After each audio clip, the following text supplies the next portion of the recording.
ग्रामीण भागातून येणाऱ्या सर्वसामान्य नागरिकांचे प्रश्न प्राधान्यपूर्वक तत्काळ सोडवा, अन्यथा कार्यवाही करण्यात येईल, असा गंभीर इशारा नांदेडचे जिल्हाधिकारी राहुल कर्डिले यांनी नायगाव तालुका येथे आयोजित छत्रपती शिवाजी महाराज अभियान महास्व समाधान शिबिरात शासकीय कर्मचाऱ्यांना दिला आहे।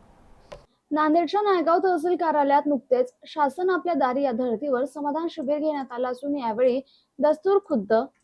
जिल्हाधिकारी राहुल कर्डिले यांनी उपस्थिती लावून सर्वसामान्य जनतेमध्ये मिसळून त्यांचे प्रश्न ऐकून घेतले आणि संबंधित तलाठी मंडळ अधिकारी यांच्यासह महसूल कर्मचाऱ्यांना कडक निर्देश दिले की तालुक्यात कोणत्याही कामे शासकीय कार्यालयात ग्रामीण भागातून येणाऱ्या नागरिकांची अडवणूक होत असेल तर संबंधित विभागांच्या संबंधित अधिकाऱ्यांवर कर्मचाऱ्यांवर कठोर कारवाई करण्यात येईल, असा गर्भित इशारा दिला। दरम्यान जिल्हाधिकाऱ्यांच्या हस्ते लाभार्थ्यांना विविध प्रमाणपत्रांचे वाटप करण्यात आलं। यावेळी IPS पोलीस अधिकारी शशांक गौड, नायगावचे तहसीलदार डॉक्टर धम्मप्रिया गायकवाड, नायब तहसीलदार विजय यरावाड, नगर परिषदेचे मुख्य कार्यकारी अधिकारी गांधाली पवार, सार्वजनिक बांधकाम विभागाचे मुख्य अभियंता गणेश बारसकर, मंडळ अधिकारी RK पवार, सचिन आरू, तालुका आरोग्य अधिकारी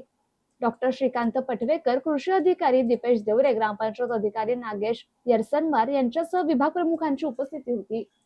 गंगाधर गंगासागरे, MCN न्यूज, नायगाव, नांदेड।